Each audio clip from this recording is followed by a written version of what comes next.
लोकशाहीचा बुलंद आवाज।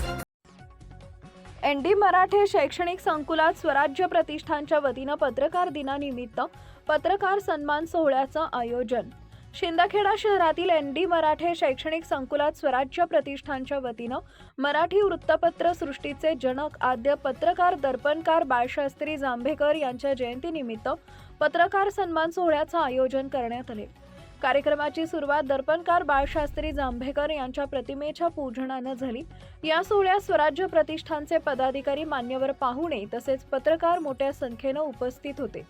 यावेळी तालुक्यातील विविध वृत्तपत्रांच्या प्रतिनिधींचा शाल व सन्मान चिन्ह देऊन गौरव करण्यात आला। या कार्यक्रमासोबतच बाळशास्त्री जांभेकर यांच्या जीवन कार्यावर आधारित वक्तृत्व आणि वादविवाद स्पर्धांचं आयोजन करण्यात आले। वक्तृत्व स्पर्धेत दक्षता दिनेश गिरासे हिनं प्रथम, रिद्धी दीपक चौधरी हिनं द्वितीय, वेदांत नरेंद्रसिंग गिरासे यानं तृतीय क्रमांक पटकावला। वादविवाद स्पर्धेत दीक्षा जितेंद्र धनगर हिनं प्रथम तर पौर्णिमा जितेंद्र माळी हिनं द्वितीय क्रमांक मिळवला।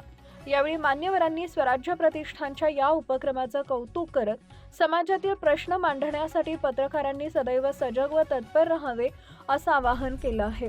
कार्यक्रमाचे प्रास्ताविक स्वराज्य प्रतिष्ठानचे कार्यकारी अध्यक्ष अमोल मराठे यांनी केले, तर आभार HD कापुरे यांनी मानले। यावेळी व्हॉइस ऑफ मीडिया पत्रकार संघाचे तालुका अध्यक्ष प्रदीप दीक्षित, मराठी पत्रकार संघाचे अध्यक्ष दीपक माळी, भिका पाटील, अजय बोर्दे, CD डागा, विजयसिंग गिरासे, जितेंद्र मेखे, परेश शहा, संजय महाजन, यादवराव सावंत, भूषण पवार, मनोज गुरव, चंद्रकांत माळी, महेंद्र गिरासे, महेंद्र मराठे, प्रमोद शिंपी, शोभा पाटील, प्रभाकर धनगर उपस्थित होते। मुख्य संपादक सचिन चौधरी।